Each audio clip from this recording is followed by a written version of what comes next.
O Pantanal havia se tornado o inferno pessoal do Coronel Castelo. Ele prometeu vingança. Mas o que ela faria agora que a verdade estava livre e ela era apenas uma fugitiva? A poeira cor de ferrugem da estrada de terra subia, quente e fina, envolvendo Dona Isaura de Mendonça em sua chegada à vila de Santo Amaro da Purificação. 45 anos de idade e uma determinação que a viudez forçara a amadurecer a traziam para aquele ponto isolado do Pantanal em pleno ano de 1840 e poucos. O sol do meio-dia, com sua fúria dourada, forçava-a a apertar o xale escuro sobre o cabelo, sentindo o calor denso, quase líquido, que parecia ferver o ar ao redor.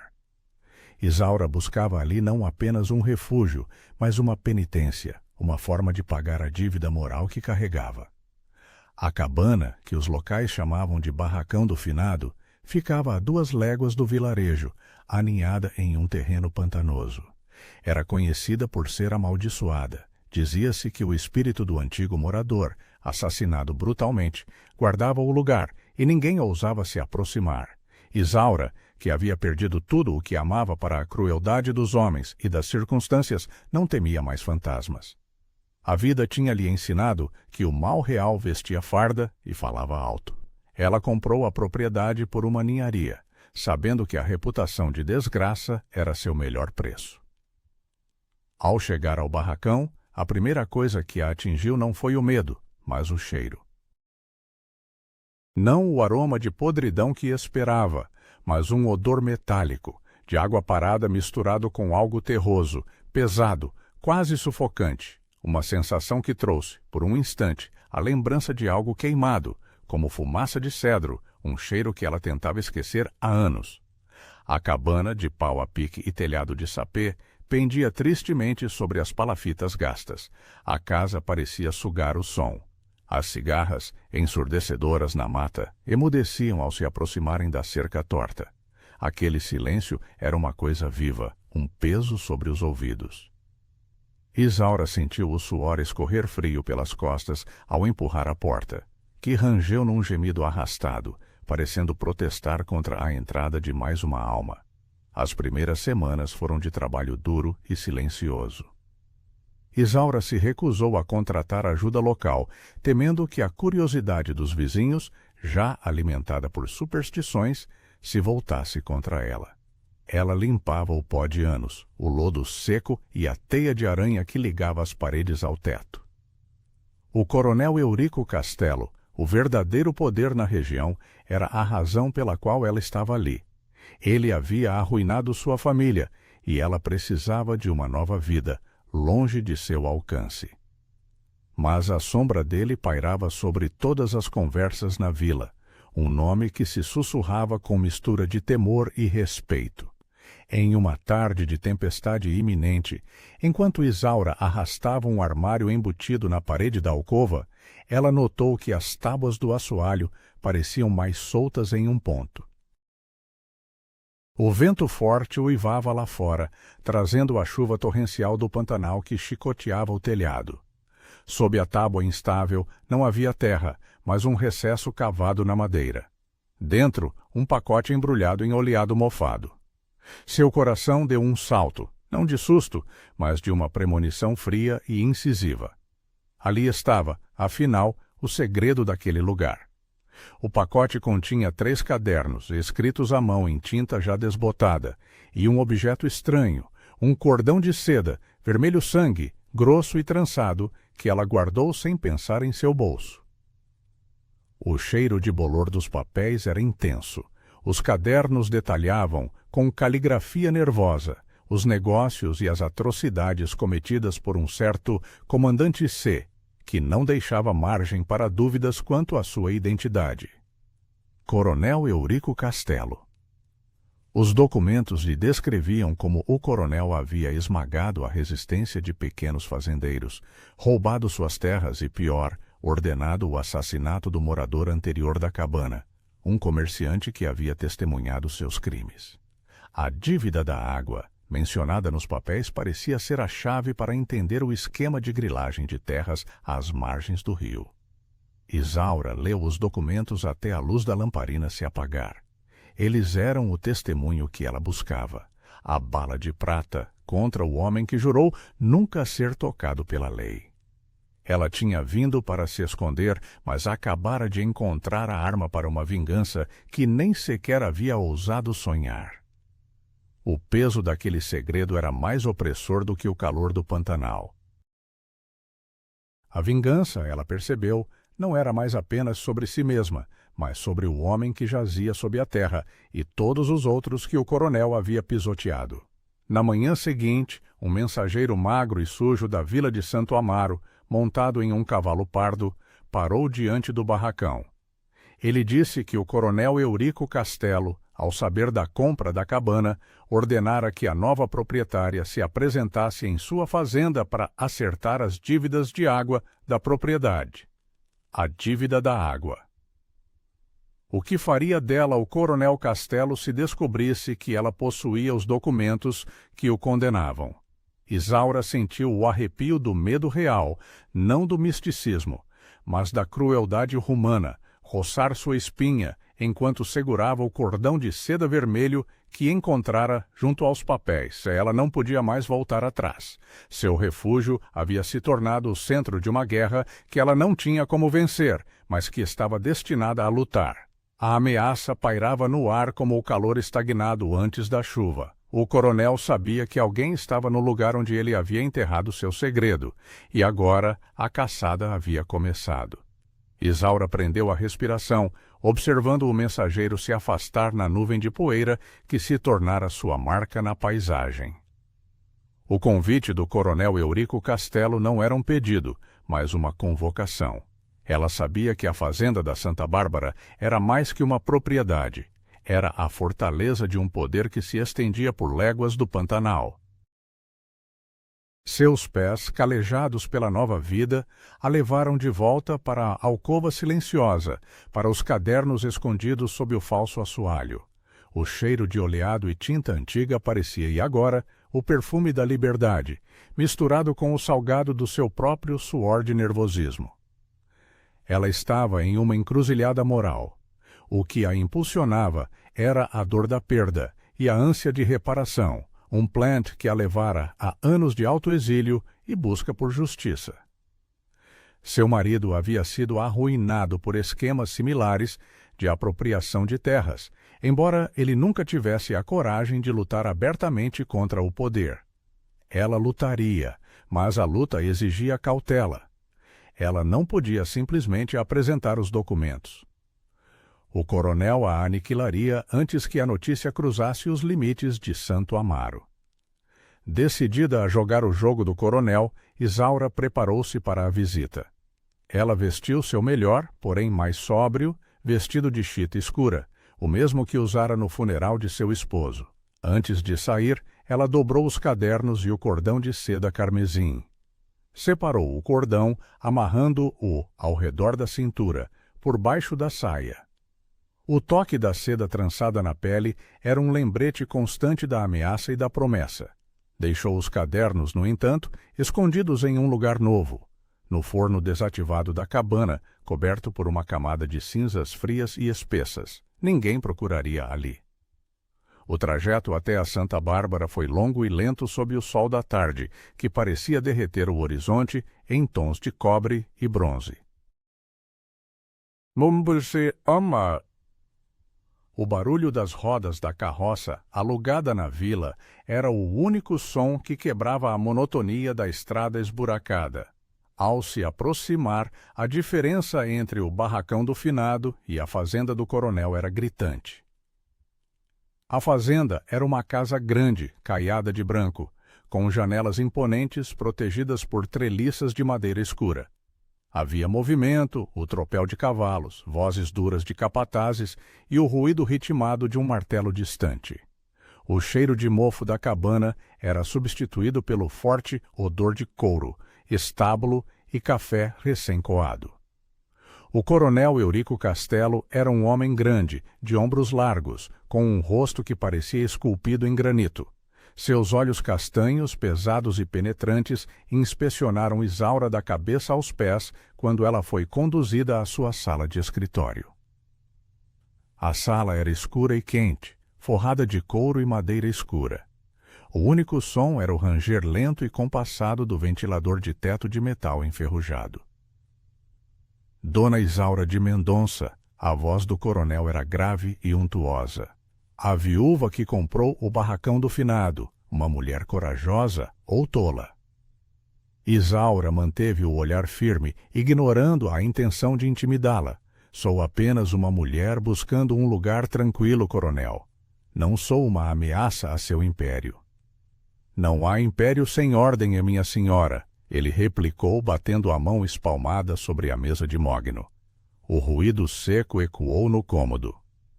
Aquele barracão carrega a dívida do proprietário anterior. Dívidas de água, impostos. Não se compra apenas a terra, mas os encargos que ela traz. Vim saber como pretende quitá-los. Ela pensou no que lera nos cadernos. O coronel havia liquidado o morador anterior exatamente por causa de uma dívida inventada. Não me foi informado sobre dívidas ao fechar o negócio. Posso pagar o justo, coronel, mas não o extorquido, disse ela, a voz baixa mas resoluta. Sentir o cordão trançado sob a saia deu-lhe uma dose de coragem. Deixe-me ver os documentos que comprovem essa tal dívida da água. O coronel riu, um som seco e rouco que não chegava aos olhos. Minha palavra é o meu documento, viúva. Na minha terra, minha lei é a que prevalece. Ele inclinou-se sobre a mesa. Eu lhe dou uma opção. Abandone a cabana e esqueça a transação. Ou pague o que é meu, em dobro. O ar naquele lugar não faz bem a viúvas solitárias. Isaura sentiu o calor sufocante da sala se intensificar. Ele estava testando-a, medindo sua fraqueza. Ela podia sentir o micro-hook de perigo se apertando. Ele soubera de sua chegada, e a pressa em chamá-la significava que ele estava preocupado com o que ela poderia encontrar. Eu paguei pelo que é meu, e o que é meu guardo com unhas e dentes, ela respondeu levantando-se, o olhar fixo. Se houver documentos que provem minha dívida, que sejam apresentados à autoridade competente, não ao senhor. Seu desafio inesperado congelou o sorriso no rosto do coronel. Ele ficou em silêncio por um momento que pareceu uma eternidade, seus olhos estreitados em fendas perigosas. Ele compreendeu que ela não era uma viúva qualquer, assustada por histórias de fantasmas. A senhora terá o que merece, Dona Isaura. Ele sibilou, a voz agora perigosamente calma, a promessa de vingança fria como aço. Muitos que desafiaram minha palavra encontraram um fim rápido e solitário naquele pântano traiçoeiro. A coragem de Isaura balançou. O desafio havia sido lançado e a ameaça era palpável. Ele sabia que ela estava mexendo com seu passado, mas ainda não sabia o que ela encontrara. Ela precisava sair dali antes que ele ligasse a compra da cabana ao segredo que ela carregava. Ao sair da Santa Bárbara, Isaura sabia que o coronel não ficaria esperando a intervenção da autoridade competente. Ele enviaria alguém para inspecionar e, se possível, eliminar o problema. Ela precisava agir antes que a maldição da cabana se tornasse sua realidade. O cheiro de café e couro desapareceu rapidamente, substituído pelo cheiro de terra molhada na volta para o Pantanal. Ela havia prometido lutar e agora precisava encontrar um aliado na escuridão antes que a sombra do coronel a alcançasse na única casa que lhe restava. O silêncio do barracão do finado era agora um aliado precioso, mas também um peso sufocante. Isaura não conseguia dormir. Cada sombra na janela, cada estalido da madeira velha parecia o passo pesado de um capanga do coronel Eurico Castelo. Ela se levantou antes do sol, sentindo a umidade fria da manhã penetrar até os ossos. O vento que soprava do Pantanal trazia um cheiro forte de pântano e aguapé. Ela precisava de um plano que não dependesse apenas de sua coragem. Sua única chance era fazer os documentos chegarem a alguém fora da influência direta do coronel, talvez um juiz na capital da província, a centenas de léguas. Mas, para isso, ela precisava de um intermediário confiável. Naquele rincão esquecido, confiança era uma moeda mais rara que ouro. Isaura lembrou-se de um detalhe na vila. Havia um homem, um escriba e curandeiro, chamado Lourenço, que morava à beira do rio, conhecido por ser reservado e avesso às autoridades. Ele vendia ervas medicinais e lia cartas para os analfabetos. Sua casa era uma bagunça de livros e garrafas, cheirando a manjericão, cachaça e papel velho. Ela pensou que a neutralidade de Lourenço, a sua recusa em se curvar ao poder do coronel, poderia ser uma pista. Ela pegou a carroça e seguiu para a vila, o cordão de seda vermelho como um talismã sob o vestido. A viagem, feita sob a luz cinzenta e morna do amanhecer, era tensa. No caminho, Isaura viu duas figuras a cavalo paradas na estrada lateral que levava a Santa Bárbara. Eram homens de confiança do coronel, os mesmos capangas de fisionomia dura que vira na fazenda.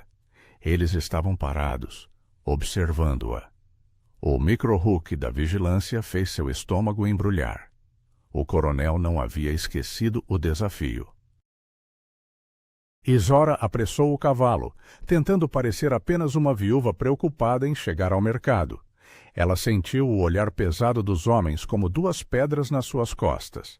Eles continuaram parados, sem se mover, mas a mensagem era clara. A cabana estava sob observação. Chegando à vila, ela foi diretamente à casa de Lourenço.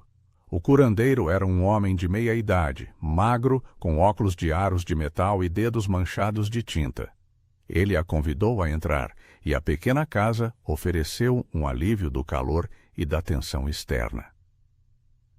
"Dizem que a senhora não teme o espírito daquela cabana, dona Isaura", disse Lourenço, misturando ervas em uma tigela de barro. O aroma de arruda e alecrim dominava o ar. "O espírito da cabana é a menor das minhas preocupações, Lourenço", respondeu ela sentando-se numa cadeira bamba. "O mal que me assusta é feito de carne e osso." Ela lhe contou a verdade, exceto a localização exata dos cadernos. Revelou a existência dos documentos que incriminavam o coronel Castelo pelo assassinato do antigo morador e pela grilagem de terras. O rosto de Lourenço, geralmente impassível, demonstrou uma breve, mas intensa, sombra de pânico. "O coronel é a lei aqui, dona Isaura", ele sussurrou, olhando para a porta. O gesto nervoso era um micro-hook de perigo compartilhado. Tentar derrubá-lo é uma sentença de morte, e ele não perdoa quem souber demais. "É por isso que preciso de alguém para levar a verdade para fora daqui", ela insistiu. "O senhor conhece os caminhos, as pessoas." "Preciso que esses papéis cheguem ao juiz federal em Cuiabá. O senhor faria isso por R$ 1.500 em prata?" Lourenço hesitou. Ele esfregou as mãos sujas na calça de algodão. "É um risco que vale minha vida, viúva. O coronel tem olhos em todos os lugares e ouvidos que escutam o vento. Mas ele também matou o irmão de meu compadre por causa daquela dívida da água há anos. A ânsia de reparação não é só sua. Então, o senhor aceita?" "Eu não posso ir", ele disse por fim, "mas eu posso arranjar um guia. Um homem de confiança, um vaqueiro que conhece os atalhos. Ele se chama Zósimo, e ele não se importa com a morte, desde que pague bem." Ele acrescentou, "Mas não será por 1.500. Precisa ser R$ 3.000, e só aceita metade agora." Isaura concordou. R$ 3.000 era quase tudo que lhe restava, mas a vingança valia o preço. Ela deixou a casa de Lourenço com a promessa de que Zósimo a encontraria no barracão do finado na noite seguinte, sob a luz de lua minguante. Ao retornar, o sol já estava se pondo, pintando o céu de um vermelho doentio, e ela viu os dois capangas ainda na estrada, agora sentados, observando a cabana de longe. Naquela noite, o som do vento no junco do Pantanal parecia ter se transformado em sussurros. Isaura estava deitada, tensa, quando ouviu um ruído incomum. Não era o ranger da madeira ou o uivo do vento, mas um som seco, toque, toque, toque, vindo de dentro da cabana. Era como se alguém batesse lentamente no assoalho, logo abaixo de onde os documentos estiveram escondidos.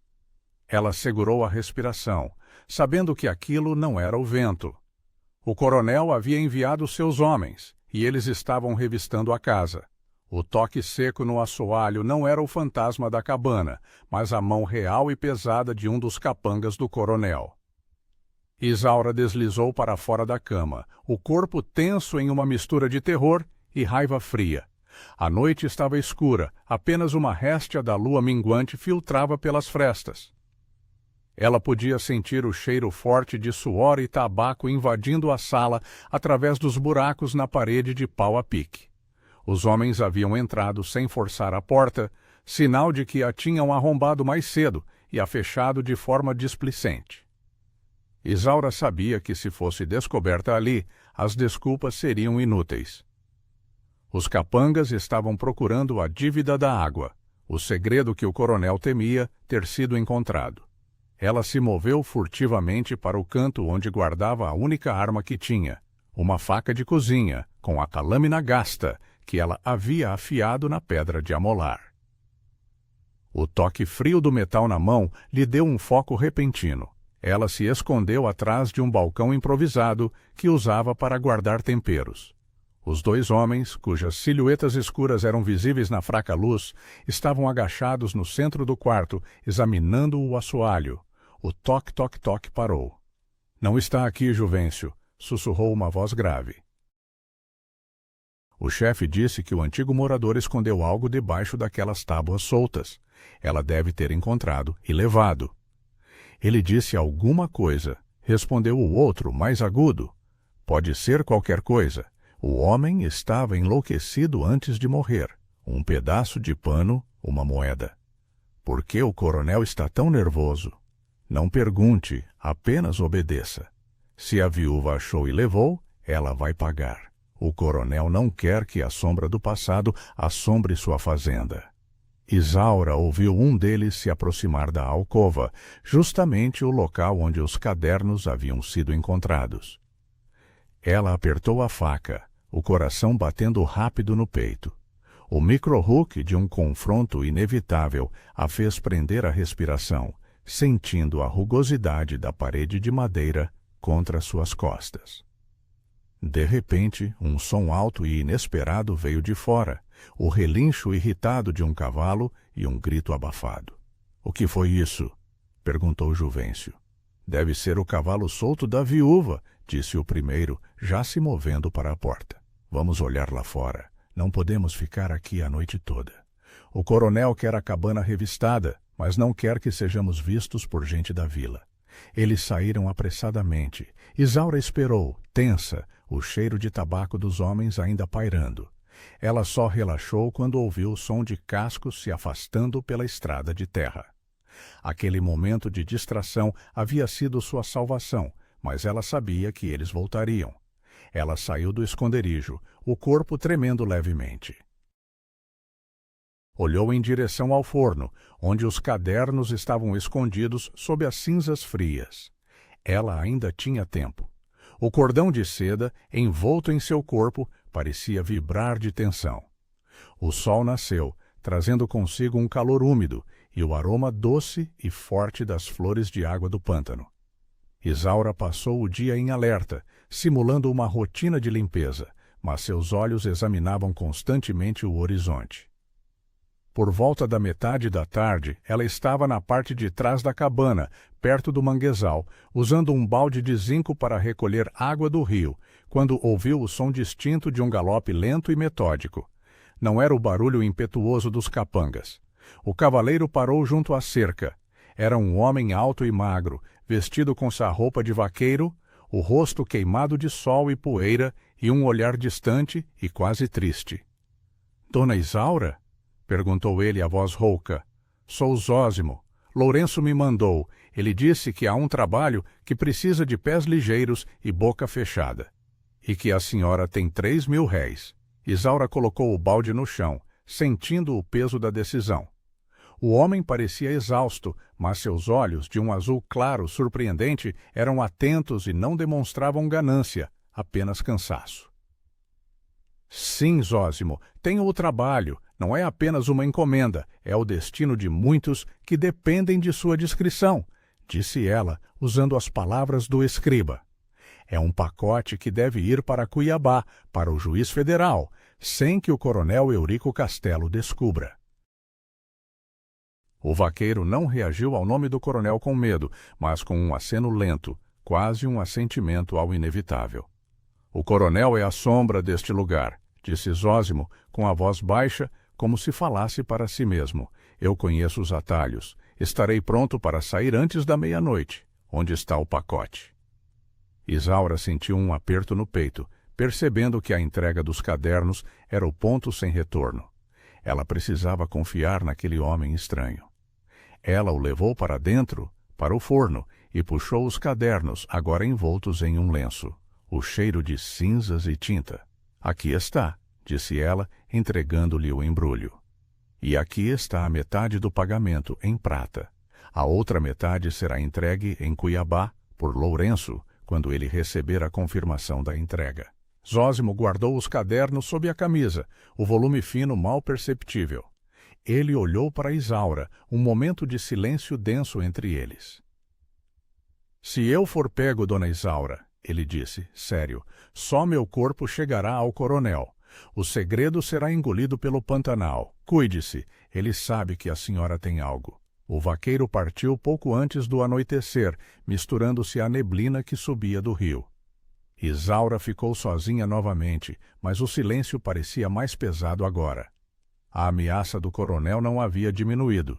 Na verdade, ao enviar os documentos, ela o havia transformado a ameaça de Eurico Castelo em uma caçada real.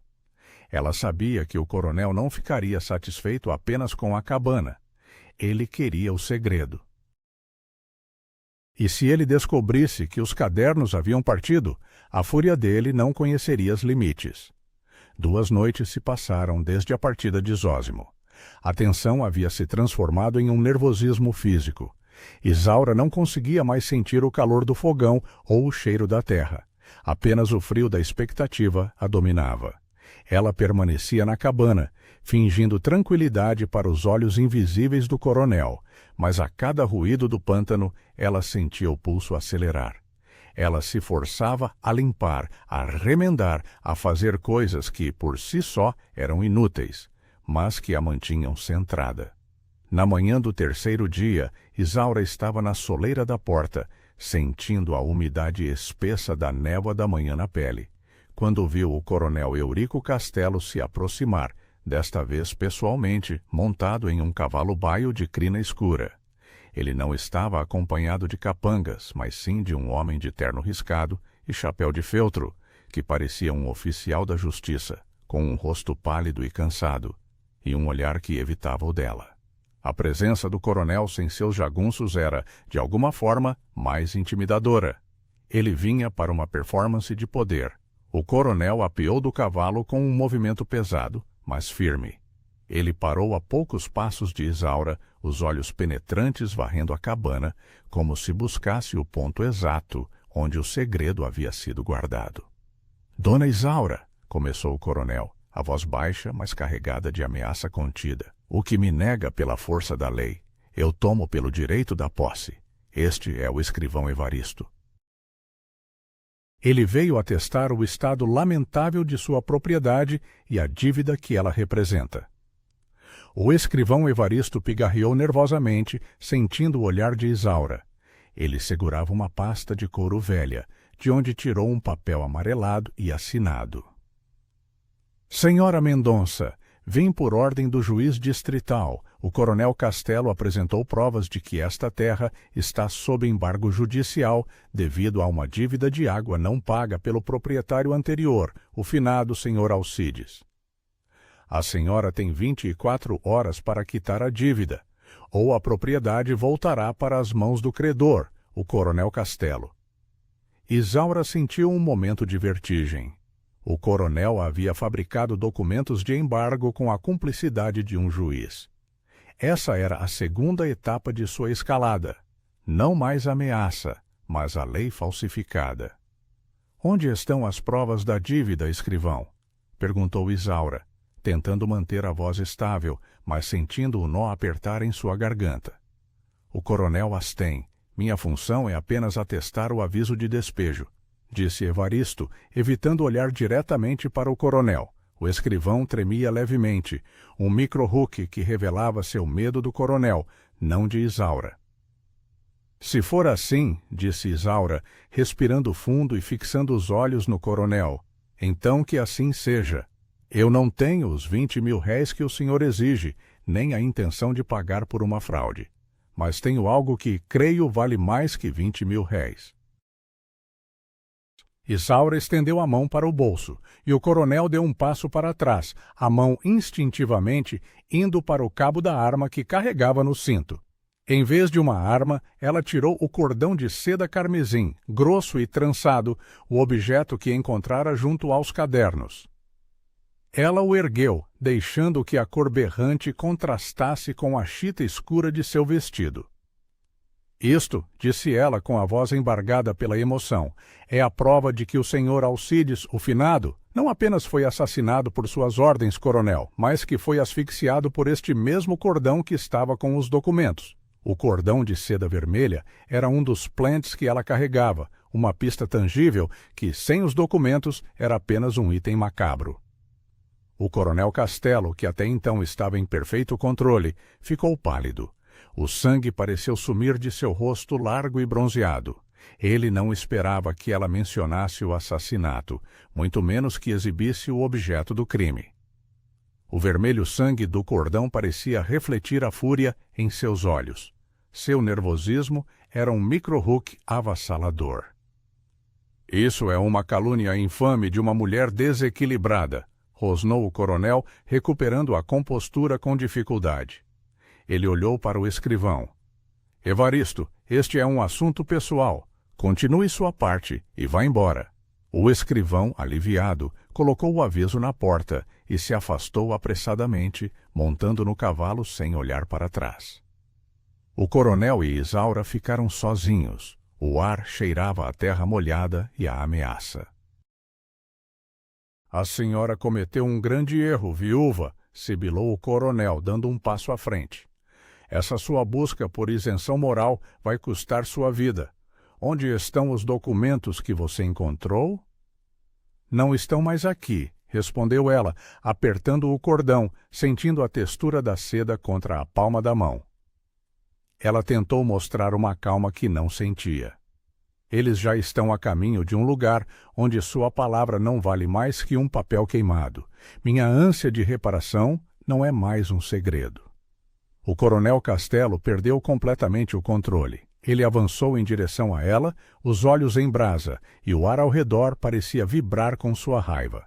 Você vai me dizer para onde eles foram, ou vai compartilhar o destino do tolo que morava aqui? Ele gritou, estendendo a mão para agarrá-la.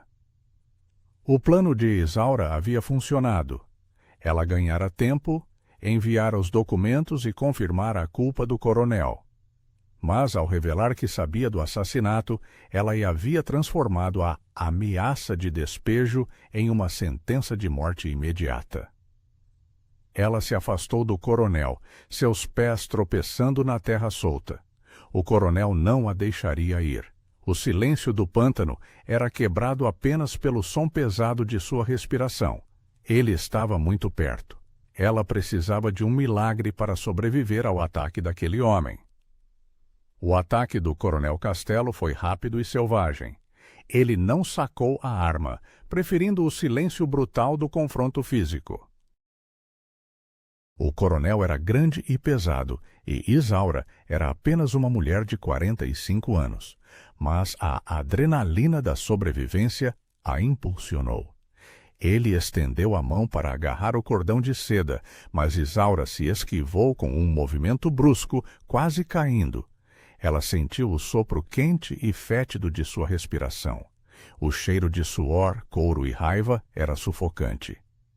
Onde estão os papéis, sua bruxa? Rosnou o coronel, a voz distorcida pela fúria. Ele tentou encurralá-la contra a parede de sapê da cabana. Isaura sabia que não podia vencê-lo em força. Sua única vantagem era o terreno irregular e a surpresa.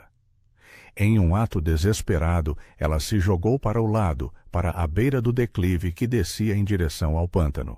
Seus pés levantaram um turbilhão de poeira e terra solta, que atingiu o rosto do coronel. Ele cambaleou, tossindo e esfregando os olhos, momentaneamente cego. Aquele era o seu action beat, o momento de agir. Isaura correu em direção à cerca torta que separava o pequeno jardim da imensidão do manguezal. O coronel recuperou a visão rapidamente e começou a persegui-la, seus passos pesados quebrando galhos secos. Ele gritava ameaças, o som ecoando no silêncio do meio-dia. Isaura se atirou por cima da cerca, sentindo um arame farpado arranhar seu braço. Ela caiu na terra úmida do mangue, o cheiro forte de lama e vegetação apodrecida invadindo suas narinas. O coronel tentou atravessar a cerca, mas seu tamanho o obrigou a ir mais devagar. Ele viu Isaura correndo, desajeitada, em direção à parte mais densa da mata, onde a água barrenta começava a se acumular. "Pare, sua idiota!" gritou ele. "Você não vai a lugar nenhum!" Ela ignorou, concentrando-se em se mover pela lama pegajosa. O coronel finalmente atravessou a cerca e pisou no manguezal. A lama grudou em suas botas pesadas, retardando-o ainda mais. Isaura, mais leve, conhecia o caminho superficialmente, mas era uma chance contra a força bruta. Ela se lembrou de uma cova cheia de lama movediça que vira durante suas primeiras inspeções na terra. Ela correu na direção oposta, forçando o coronel a se afastar da cabana e se aprofundar na vegetação rasteira. De repente, o coronel deu um grito abafado e caiu de joelhos na lama. Ele havia pisado em uma raiz traiçoeira e o peso de seu corpo o fez afundar até os joelhos. Ele lutou para se levantar, suas mãos escorregando na vegetação lamacenta. "Me ajude, sua vagabunda!" Ele berrou, a autoridade agora misturada com pânico. Isaura parou, ofegante. Ela podia ver a fúria e o medo nos olhos dele. Ela tinha a faca no bolso do vestido, mas não precisava dela. Ela sabia que, se o deixasse ali, ele sairia, mas teria aprendido uma lição amarga. "Se eu ajudá-lo", disse Isaura, com a voz rouca pelo esforço, "o Senhor vai me matar assim que sair. E eu não troco a vida de meu filho, a quem perdi por sua crueldade, por um ato de misericórdia para com o seu algoz." A menção de sua perda, sua ânsia de reparação, mais do que nunca, deu-lhe força. Ela agarrou uma vara longa e seca que estava jogada perto da água. "O senhor fica aí, eu vou embora. E se eu for achada morta, o senhor será o primeiro a ser acusado. O mensageiro já está longe, e a verdade chegará aos ouvidos de quem pode julgar o senhor." O coronel Castelo berrava maldições, lutando contra a lama que o prendia. O seu chapéu tinha caído, e seu rosto estava coberto de suor e sujeira. A cena de seu poder esmagado pelo pântano era o ápice da sua humilhação. Isaura recuou, usando a vara para se apoiar, sentindo a lama fria e escorregadia entre os dedos dos pés. Ela voltou para a cabana, o corpo dolorido, mas o espírito invicto. Seu desafio tinha funcionado, e ela havia se livrado dele, por enquanto. Ela precisava sair dali. O coronel não a deixaria em paz, não depois de tal humilhação e da confirmação de que os documentos haviam sido enviados. A cabana era uma armadilha, mas seu sacrifício poderia ainda valer a pena. Ao entrar na cabana, ela pegou a pequena trouxa que havia preparado. Ela olhou para o fogão vazio, onde os cadernos estiveram. Estavam seguros, em um caminho que ela esperava que os levasse para a justiça. O toque do cordão de seda no seu corpo era um lembrete do passado e do futuro que ela havia semeado.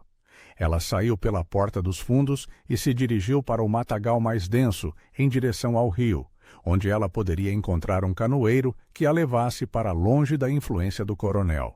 Ela sabia que a luta mal havia começado, mas a semente da vingança e da redenção havia sido plantada. A busca por isenção moral, ela sabia, tinha se transformado em uma fuga desesperada e ela precisava sumir antes que o coronel a alcançasse.